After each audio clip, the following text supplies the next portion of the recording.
خدمت شما دوستان عزیز در فیسبوک و همچنین حضار محترم و عزیزانمون در زوم که همواره وفادارانه با ما در جلسات هستید. همه ما همین حالا کلیسا هستیم، شاید دور، شاید نزدیک، شاید حضوری و غیر حضوری، مجازی، اما همه ما رو خداوندمون عیسی مسیح دوست داره.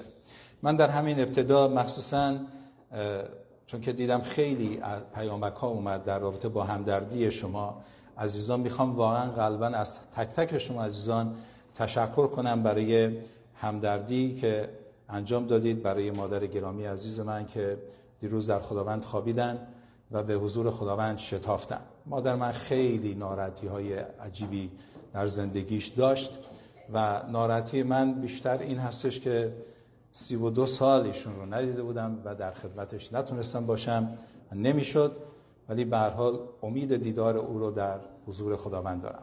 پس من این فرصت رو غنیمت میشمارم و از همه شما عزیزان همدرد بودید، واقعا قلباً تشکر میکنم و همچنین برای عزیزان دیگر دو تا خاله هم تسلیت عرض میکنم و امید دارم که به فیض خداوند شما عزیزان در هر جایی که هستید سلامتی خداوند با شما باشه. این روندی است که خواهد بود.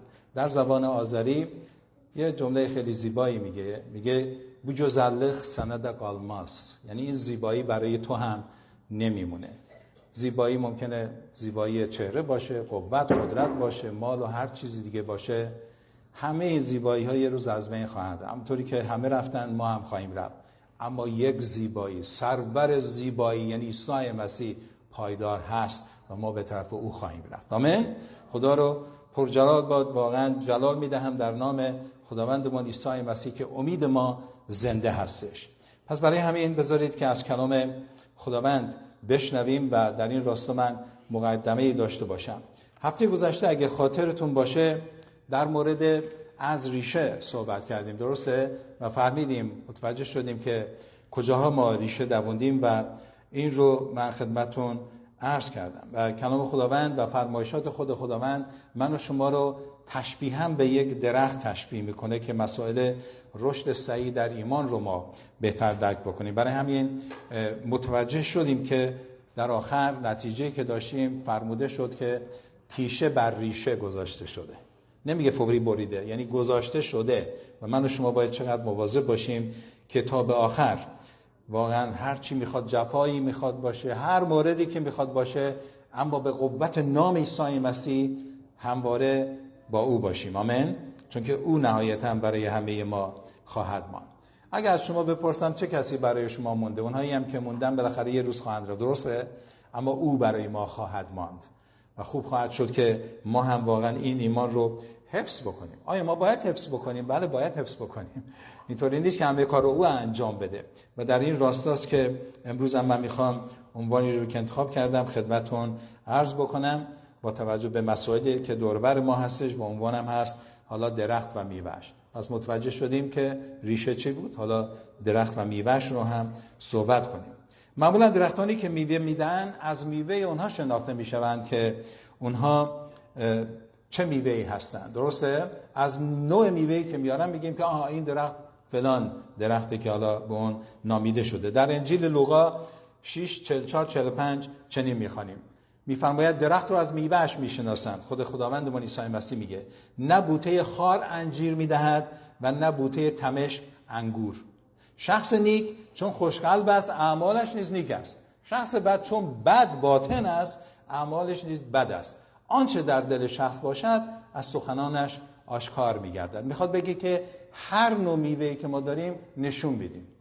میوه خوب رو نشون بدیم، میوه بد رو میتونیم نشون بدیم. و اینجا ممکنه سوال بشه، منم این سوال رو میکنم، چرا؟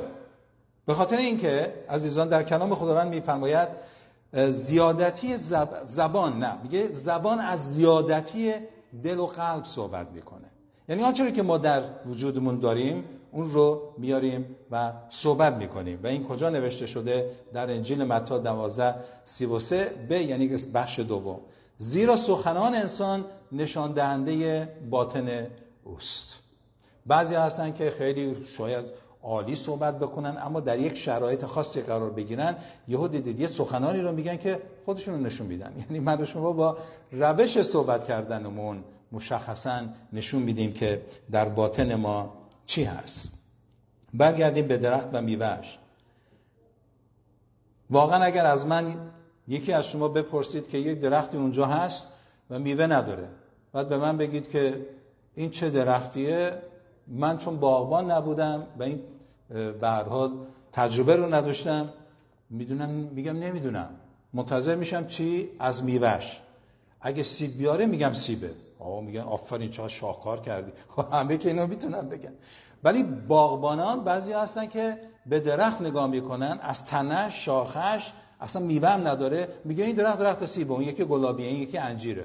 بالاخره تخصص اونها در این مورد هستش. و امروز من میخوام ببینم که ریشه ای رو که من در عیسی مسیح دووندم، هنوزم میوه نیاوردم، عیسی مسیح به من چی نگاه میکنه؟ آیا به من نگاه میکنه تو همون درخت ایماندار هستی یا درختی هستی که هیچ فرقی نداره برات؟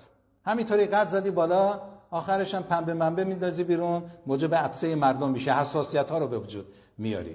این خیلی اهمیت داره که ما این رو درک بکنیم. پس من و شما باید میوه روحانی خودمون رو نشون بدیم. آیا خدا نمیدونه من باید نشون بدم؟ خدا میدونه عزیزان. خدا اصلا کاملا همه چیز براش روشن و واضحه. اما من هستم که نشون میدم و خدا میخواد که من نشون بدم که میوه زندگی من چی هستش. در انجیل متی اگر دقت بکنیم 12:33 قسمت اول، مسیح میفرماید اگر میوه نیکو میخواهید درخت شما باید نیکو باشد، زیرا درخت بد میوه بد خواهد داد. درسته؟ این یک واقعیتیه. اما اگر به ترجمه قدیمی نگاه بکنیم خیلی زیباتر میگه، چون من خیلی دوست دارم این ترجمه قدیمی رو. اینجا به یک عمل ما رو وامی داره، میگه که یا درخت رو نیکو گردانید و میوهش را نیکو، یا درخت را فاسد سازید و میوهش را فاسد، یعنی بد، زیرا که درخت از میوهش شناخته میشود. اینجا که میگه نیکو گردانید یعنی چی؟ یعنی من و شما باید یک کارهای انجام بدیم. شما اگر به باغبانان نگاه کنید، کسانی که درخت دارن و اصلا تمام سیستمشون اینه که مواظبت بکنن از درخت‌ها، نه سمپاشی به موقع. یادم میاد که آهک میزدن یا چیزهای دیگه میزدن که مورچه ها نرن بالا و بالاخره مواظب بودن که نهایتاً میوه داشته باشه. در زمان وقت خودش هرس میکردن که میوه بهتری بده. اگر احساس میکردن که درخت خوبی نیست یا میوه بدی داره، میومدن پیوند میزدن. هفته گذشته من خدمتتون عرض کردم ما پیوندی هستیم. اصل مطلب یهودی‌ها هستن که اگر اونا ایمان نمیارن خدا اونا رو میبره. اینطوری نیست که چون یهودیه پس هم بچه. نه. ما رو به جای اونها که ایمان به عیسی مسیح میاریم در تنه درخت عیسی مسیح پیوند زده و میزنه. آمین. پس در این ترجمه ما رو تشویق به یک عمل میکنه. نیکو بگردانید، میوه رو نیکو داشته باشید، یا بد انجام بدید و میوه بدی رو میارید، چون بدی هم یک عمل هست. درسته؟ اعمال یا خوبن یا به هر حال بد. بعدی داستان یوشع و کالیب رو میخونیم، ببینید که برای دست یافتن به سرزمینی که از میوه آن برای قوم میارن، چرا حالا باید میوه اونجا بیارن؟ بیانگر خوب بودن و وضعیت اقلیمی اونجا را به ما نشون میداد. کیا بودن یوشع و کالیب؟ 2 نفری بودن که روح خداوند بر اونها قرار داشت و موسی اونها رو برای جاسوسی یعنی برو و تحقیق کن. جاسوسی اینه دیگه، میره تحقیق میکنه. و خوبه که امروز من و شما جاسوس خودمون باشیم. من خودم رو جاسوسی کنم، اینطوری به اون نگاه نکنم، اینطوری به خودم نگاه بکنم، ببینم که در من چه چیزهایی وجود داره که ممکنه نادرست باشه. امروز که ما تصمیم گرفتیم در باغ خود خداوند ریشه بدوونیم، باغبان یعنی عیسی مسیح میخواد میوه ما رو ببینه. و برای همین هم هستش که من از اعداد میخوام برای شما بخونم، شاید ریز دیده بشه، مثلا برای عزیزانی که در زوم هستن من میخونم براتون. اعداد 13 16 27 دقت کنید چقدر جالب این داستان هست. این از نامهای کسانی که موسی برای جاسوسی زمین فرستاد. موسی هوشع یعنی نجات، ابن نون را یهوشع یعنی خدای رهاننده نام داد. در اصل نجات یا خدای رهاننده بالاخره در یک ردیف هستند. موسی ایشان را برای جاسوسی زمین کنعان فرستاد. به ایشان گفت از اینجا به جنوب رفته به کوهستان برای زمین را ببینید که چگونه است، مردم را که در آن ساکنند قوی هستن، ضعیف هستن، قلیلن، کثیرن. زمینی که در آن ساکنن چگونه است؟ نیک یا بد؟ در چه قسم شهرها ساکنن؟ چادرها یا در قله ها؟ چگونه است زمین؟ چربیه یا لاغره؟ چی داره؟ درخت داره یا نه؟ پس قوی دل شده از میوه زمین بیاورید. آن وقت موسم نوبر انگور بود. دقت کنید به این متن. میگه از میوه‌ای که در اونجا وجود داره، در اون موقع موسم انگور بود، میوه رو من میخوام ببینم. میوه رو بیارید. نمیگه یه نفر از اون قوی سردار لشکر رو اسیر بکنید بیارید و فلان. نمیگه یه تیکه سنگ بیارید. نمیگه یه تیکه نمیدونم چی بیارید. میگه میوه رو بیارید. و ما باید بپرسیم برای چی؟ 21. پس رفته زمین را از بیابان سین تا رهوب نزد مدخل حماد جاسوسی کردن و به جنوب رفته به هبرون رسیدن و اخیمان و شیشای و تلمای ابن عناق در آنجا بودند. اما هبرون 7 سال قبل از سوئن مصر بنا شده بود و به وادی اشکول آمدند. وادی اشکول یعنی جایی که خوشه‌های میوه زیاد در آنجا وجود داره. و شاخه‌ای با یک خوشه انگور بریده آن را بر چوب دستی میان 2 نفر با قدری از انار و انجیر برداشت آوردن. اینقدر بزرگ بود که چوب گذاشتن اون رو آوردن. یک مقدارم از انار و انجیر و غیره. و آن مکان به سبب خوشه انگور که بنی اسرائیل از اونجا بریده بودن به وادی اشکول نامیده شد. بعد از 40 روز از جاسوسی زمین برگشتن. روانه شده نزد موسی آرون تمامی جماعت بنی اسرائیل به کادش در بیابان فاران رسیدن و برای ایشان و برای تمامی جماعت خبر آوردن. میوه زمین را به ایشان نشان دادن. شما فکر نمی‌کنید که چرا باید این رو نشون بدادن؟ آیا یه شمشیری مثلا نشون میدادن بهتر نبود؟ خنجری نشون میدادن؟ طلایی مثلا نشون میدادن؟ چرا باید میوه رو نشون میدادن؟ و برای او حکایت کرده، گفتن به زمینی که ما را فرستادیم رفتیم و به درستی که به شیر و شهد جاری است و میوهش اینه. میخواست بگه که اگه میوهش اینه میتونی حالا حساب بکنی چه سرزمینیه. به من و تو میخواد بگه ای ایماندار، ای کسی که میگی به عیسی مسیح، ای کسی که من میگم من به عیسی مسیح ایمان آوردم، خدمتش میکنم این و اون، چه میوه‌ای داری؟ میوه تو نزد دیگران دیده میشه؟ آیا میتونن بگن که میوه این مرد، میوه این بانو، این زن رو ما دیدیم و حقیقتا راست میگه؟ این مطلب هستش، این مسئله هستش، درخت و میوهش. به خاطر اینکه عرض کردم خدمتون درخت از میوهش شناخته خواهد شد. چه اتفاقی خواهد افتاد اگر مسیح خداوند میوه بد رو در ما ببینه؟ مسیح خداوند از مهر و محبتش، عشقش، علاقش تو و منو در باغ خودش ریشه، از اون ریشه کنده آورده به اینجا گذاشته. حالا یهو میبینه که میوه بد در ما دیده میشه. خب بالاخره باغبانه دیگه، باید یه کاری انجام بده. بریم به انجیل لوقا 13:7-9. سپس این داستان رو بیان فرمود، چون عیسی مسیح معمولا با مثال‌ها صحبت میکرد که همه خوب درک بکنن. میگه شخصی در باغ خود درخت انجیری کاشته بود، اما هر بار که به آن سر میزد میدید که میوه‌ای نیاورده. سرانجام صبرش به پایان رسید و به باغبان خود گفت این درخت رو ببر، چون 3 سال تمام انتظار کشیدم هنوز یه دونه انجیرم نداده. شاید من و شما باشیم در همون سال اول بگیم به درد نمیخوره، ببر.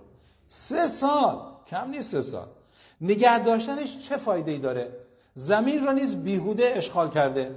برای بعضی‌ها که نادرستن میگن که اکسیژن بیخودم مصرف میکنن، برای بعضی از انسان‌ها متاسفانه. زمین رو نیز بیهوده اشغال کرده. باغبان ببینید با محبت چی میگه؟ جواب داد باز هم به آن فرصت بدید، بگذارید 1 سال دیگه هم بمونه تا از آن به خوبی مواظبت کنم، کود زیاد به آن بدهم. اگر سال آینده میوه داد که چه بهتر، اما اگر نداد آن وقت آن را نمیگه تو ببر، خواهم برید. یعنی من خواهم برید، یعنی اون تیشه رو دیگه بر ریشه خودم خواهم گذاشت. 3 سال گذشته، بذار 1 سال دیگه بگذره. چقدر خداوند صبر داره. اینطور نیست که فوری یه چیزی دید تو رو میندازن به جهنم. در بعضی از ادیان و مذاهب اینطوریه، تا شما کاری بکنید افتادی تو جهنم. و مردم از ترس اینکه نیفتن به جهنم هر چه حکام بگن همون انجام خواهند داد. اینطوری نیست عزیزان. لازم نیست خدا ما رو به جهنم بندازه. من فکر میکنم همه ما انسان‌ها راه جهنم رو خوب بلدیم. میدونیم مثلا چجوری برسیم به جهنم. لازم نیست حتما خداوند گوش ما رو بگیره و بندازه به جهنم. پس ما اینجا میبینیم صبر مسیح چقدر زیاده. اما وقتی ما رو میخواد به کار بگیره، به کار ببره، میبینه که هیچ چیز برای خدمت نداریم، اون وقت چیکار باید بکنه؟ هیچی نداریم و هیچی نداریم، هیچی ضرر هم میرسونیم و باعث لغزش هم میشیم. خب بیایم به متی 21:17-19 نگاه کنیم. متی 21:17-19. من نمیخوام از خودم مطالب در بیارم، آنچه که خود خداوند میفهمه. حالا ببینید چه اتفاقی اینجا میفته. آنگاه از شهر خارج شده به بیت عنیا رفت و شب رو در آنجا به سر برد. صبح روز بعد وقتی عیسی به اورشلیم باز میگشت، گرسنه شد. کنار جاده درخت انجیری دید. جلو رفت تا میوه‌ای از آن بچیند، اما جز برگ چیز دیگری بر درخت نبود. پس گفت دیگر هرگز از تو میوه‌ای عمل نیاید. بلافاصله درخت خشک شد. اونجا 3 سال میگه 4 سال بابا صبر کن. اینجا در آن واحد جریان چیه مسیح جان؟ جریان اینه که اگر تو و من برای خدمت خوانده شدیم، که همه ما خدمت خوانده شدیم، بعضیا فکر میکنن وقتی کلمه خدمت رو میاریم حتما باید کشیش بشن، اسقف بشن، پاپ بشن، رهبر بشن، شماس بشن. همه ما در بدن عیسی مسیح، همونطور که عرض کردم، اکلیسیا یعنی بدن عیسی مسیح، نقش خودمونو داریم. آیا شما دوست دارید که مثلا مو چیه؟ یه چیز بی ارزشی نیست؟ بالاخره دوست دارید همین یه نفر بیاد تماما قشنگ ببره، تمام قشنگ با چه بدونم با اون تراش که میدن و قشنگ، اجازه نخواهید داد. دوست دارید که این انگشت کوچیک زیاد به درد نمیخوره، که اصلا به چه درد میخوره؟ اینو باید در من یادم میاد که در آزمایشگاه که اون موقع درس میخوندیم، من تکنسین فنی علوم فنی آزمایشگاهی بودم، بعد به ما لانست میدادن که ما برای اینکه اگر از این نفر میخواستیم خیلی سریع گروه خونیشو بدونیم، با اون لانست بزنیم سر انگشت و خون بیاد بیرون، چند تا قطره بذاریم ببینیم که گروه خونیش چیه، آس، بس، منفی، مثبت، او هستش، آب مثبت، آب منفی. بعد ولی اونی که به ما یاد میداد گفتش این لانستا رو برده، ما هم خوشحال بودیم که فکر کردیم حالا میگه که به هم دیگه بزنید. گفت نه، اول به خودتون بزنید، کاری نداره که. پسر شجاع لانست میومد اینجا ترمز میکرد. شما میتونید امتحان کنید، سنجاقو بردار بزن به خودت. عجیبه دان میگفت نه بزنید. میگفت نه دوست داری مال دیگر رو بزنی؟ بله دیگه. انگشتم مثلا تو بده، انگشت تو بده، من سوراخش میکنم. چقدر دوست داری؟ تا اینکه بالاخره انجام دادیم. گفت درد میگیری؟ گفت ها اینو باید یاد بگیری. وقتی که لانست میزنی یا اون تیزه رو میزنی به انگشت بیمار، دردش خواهد اومد، بدونی چطور میزنی. خب این خیلی مهمه. در خدمتمون هم همچنین هستش. وقتی که میبینه که هیچ چیزی وجود نداره به جز برگ، به جز شاخه، ظاهرا درخت قشنگیه، نه میگه برگ داشت، خب لابد یعنی رشد کرده بود، اما میوه نداشت. میگن یه پسری رفت خواستگاری، اونم تو این دوره‌ای که بود رفت خواستگاری و پدر دختر پرسید که پسرم چه کارها میکنی؟ جواب نداد. خب معمولا برای خواستگاری اینا مسئله مال و فلان مطرح. گفت که چی داری؟ ملک داری؟ گفت نه. پدر فکر کرد، گفت خب شاید اتوبوس داره، مثلا تو اتوبوس ران، اتوبوسی چیزی داری، تاکسی فلان؟ گفت نه. گفت چیزی از بابا اینا رسیده؟ گفت نه. پدر دختر دیگه میخواست بگه که پاشو برو دیگه. گفت پسرم پس چی داری؟ پسر نگاه کرد گفت تیپو حال کن. تیپ دارم من. گفت برای چیه؟ گفت تیپو حال کن. خب این تیپو حال کن به درد دخترش نمیخور.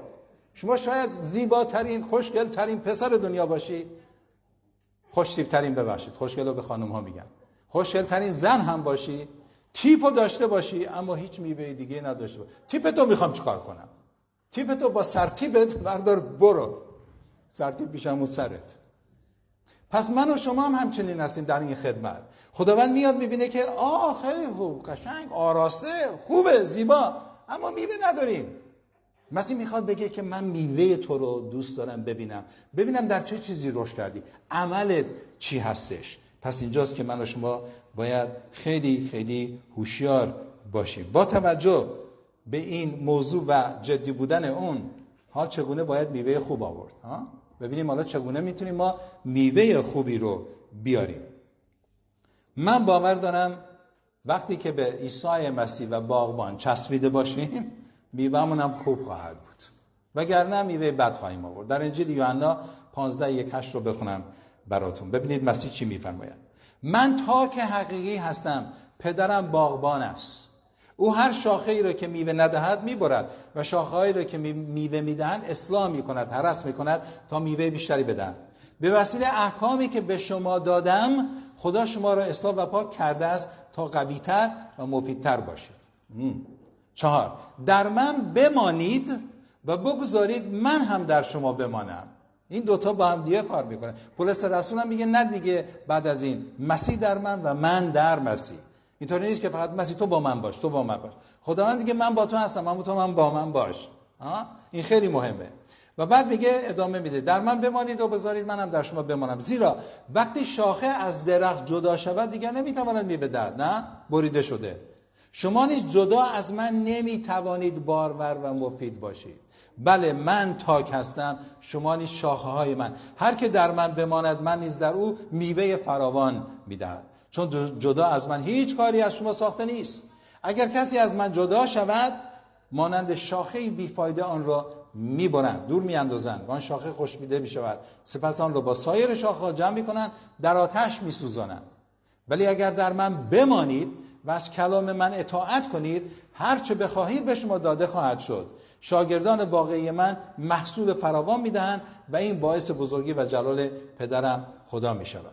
خیلی وقتا ما دعا میکنیم میگیم که آها گرفتم، عیسی مسیح بلنده، میخونیم که مسیح بشه، انگار مسیح نمیشنوه. آیه 7 یوحنا 15 رو برات میخونم. مسیح ببین چی گفتی به من: اگر در من بمانید، از کلام اطاعت کنید، هر چه بخواهی به شما داده خواهد شد. هر چه. بعد شروع میکنیم به خواستن. بعد مسیح میگه خوبه، بخوا، ولی تو فقط تیپ داری، میوه نمیبینم داره. اینو بده، اونو بده. آره خیلی خوبه، فقط تیپ داری تو. من میخوام میوه تو ببینم، آن وقت تازه آن چیزی که تو میخوای من باید ببینم برای خیریتت خوبه، بده، چیه. من از تو بهتر میدونم. آمین عزیزان، خدا از من و شما بهتر نمیدونه؟ او برای خیریت ما این رو انجام میده. پس زرنگ بازی نداشته باشیم. میخوام به نتیجه برسیم. چه نتیجه از این صحبت ما میتونیم داشته باشیم؟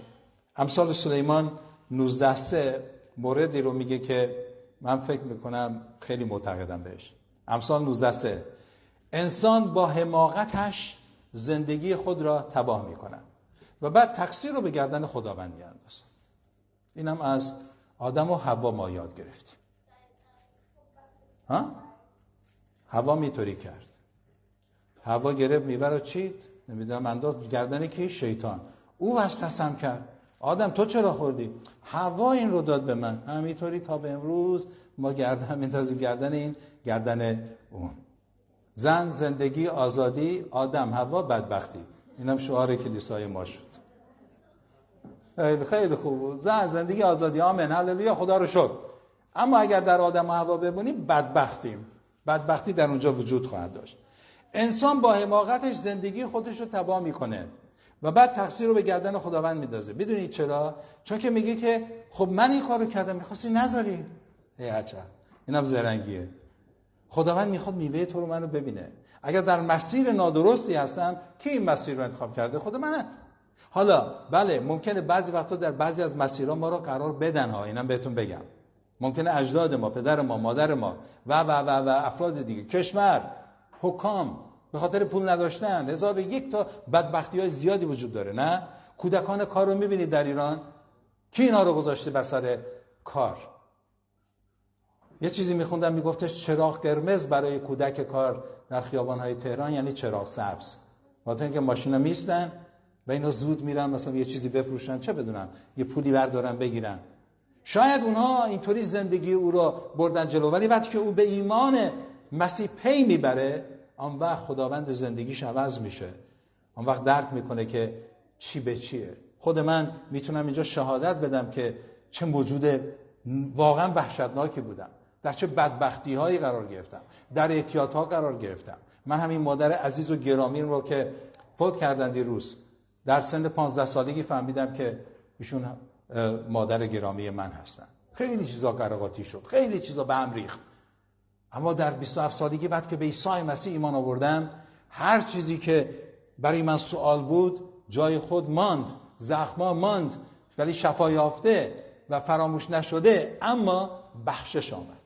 دیگه برای من مهم نبود که مادرم چرا اونطوری شد، برای من دیگه مهم نبود پدرم چرا اون کارو کرد.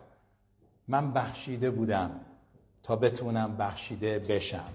پس ممکنه کسان دیگه ما رو در یک مسیرهای اشتباهی قرار بدن، اما عیسی مسیح میگه که هرچی بوده بوده، تو حالا فرزند من هستی، تو پسر من هستی، تو دختر من هستی، میوت رو به من نشون بده، صحبت گذشته رو نکن. من گذشته تو رو فراموش کردم.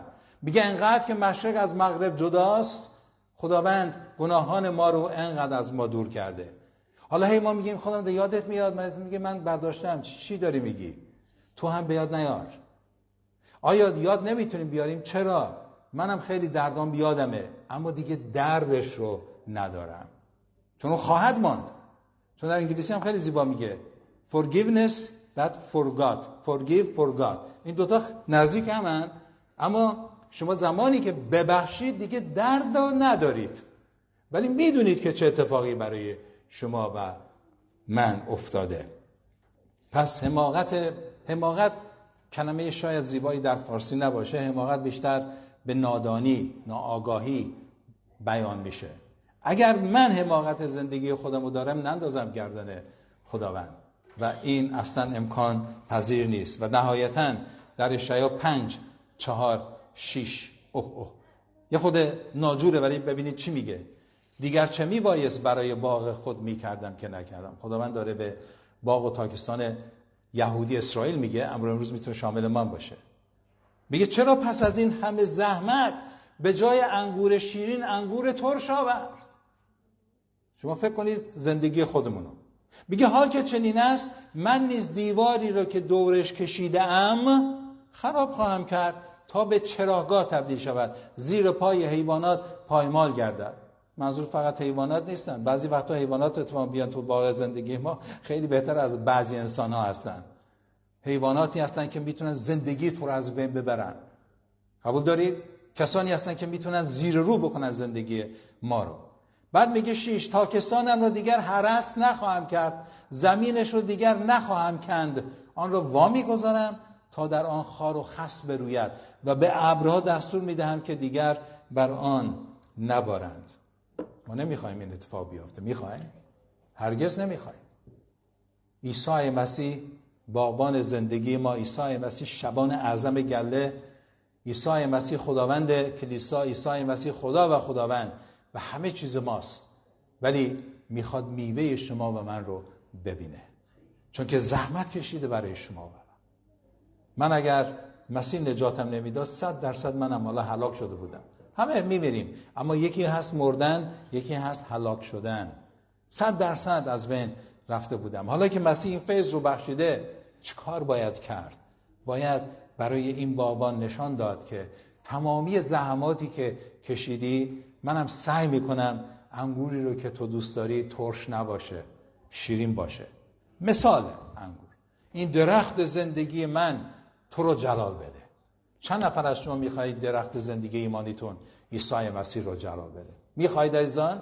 سر پا بایستیم و با این صحبت به فیض خداوند باشه که همه ما در این راستا، در این تفکر باشیم که خداوندا ما میخوایم درختی باشیم که برای جلال اکرام نام قدوس تو، برای تو میوه بیاریم. آیا خدا احتیاج داره به میوه ما؟ نه، خدا خدای بی‌نیازیه، اما خدا میخواد که ما چی رو داشته باشیم؟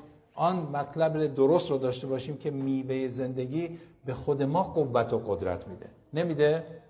اگر پدر و مادری زحمت بکشن برای فرزندشون، خیلی هم میکشن و میبینن فرزندشون موفق شد، لذت نمیبرن؟ کیف میکنن مگه نه؟ میگن عالی شد. اما اگر اون فرزند برای این همه زحمتی که پدر مادر کشیده اهمیت نده، چقدر موجب ناراحتی پدر و مادر خودش میشه. هر چی رو بکاریم همان رو درو خواهیم کرد. بیایید عزیزان درخت خوبی باشیم که داریم کم کم سال رو هم تحویل میدیم. به کجا ریشه دواندیم هفته گذشته، اما چه نوع میوه‌ای میاریم. بذارید با هم دیگه در این راستا با هم دعا کنیم.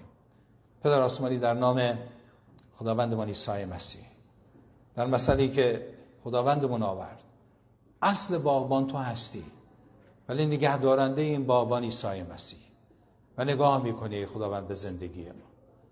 امروز در حضور تو من میخوام دعا کنم. خداوندا، من خودم باید در این فکر باشم که از تنه این درخت ایمانی من آیا همه شاخه ها میوه‌های خوب میدن، یا چند تا شاخه هست که میوه‌های بدم میدن، چند تا شاخه هست که برگ‌هاش هم سوراخ شده هستن، در سایه قرار گرفتن. خداوند، من میدونم چیم. نمیخوام بگم که تو کمکم کن، میخوام بگم که قدم رو ور میدارم، اونها رو پیدا میکنم، شاخه‌هامو حفظ میکنم. اینجا بله تو مرا کمک بکن، چون میخوام حفظ ایمانم رو داشته باشم. و دعا میکنم برای تک تک عزیزانمون، مخصوصا برای عزیزانمون که در ایران میوه درخت ایمانی آنها نه فقط در زندگی خانهشون بود، ولی از خیلی از آنها در همون زندانها، در همون گرفتاریها میوهشون دیده میشه. خداوند برکتشون بده. چه نمونه‌های خوبی بودن. نهایتا همه ما به طرف تو خواهیم آمده ای خداوند، اما پذیرایی چی خواهد بود؟ من نمیخوام پذیرایی گرم جهنم رو داشته باشم. من میخوام، ما میخوایم، کلیسای تو میخواد نزد تو باشیم. هر جا تو هستی آنجا بهشته. و سپاسگزار مهر و محبت بیکران تو هستیم ای خداوند. عطا فرما که این رو درک بکنیم. برای جلال اکرام نام توست که میخواییم که میوه درستی از این درخت زندگی که تو به ما بخشیده ای خداوند بیاریم. سپاسگزاریم که دعای ما رو میشنوی و انجام خواهی داد. و همچنین در نهایت در این آخر ای خداوند، این ریشه و تنه پوسیده این درخت نادرست خرافه در کشورمون عزیزمان ایران رو بکن ای خداوند، و این تنه رو ای خداوند ببر، زیرا این تیشه زمانش رسیده که به ریشه برسه. و نهایتاً نهال خودت را در کشور عزیز ما بکار ای خداوند، تا مردم عزیز ما هم تو رو بشناسن، ببینن و میوه بیارن، و میوهشون همین نام ایرانی باشه که تمام ملل افتخار بکنن. افتخاری که زمان قدیم در کلام تو نوشته شده بود، طبق همون کوروش و داریوش و خشایارشاه و غیره. چرا که امروز نباشه ای خداوند؟ عطا فرما و کشور عزیز ما رو رهایی بده. ریشه جدید خودت رو بدوان. در نام خداوندمان عیسی مسیح برای جلال اکرام نام قدوس تو دعا میکنیم. آمین. هللویا.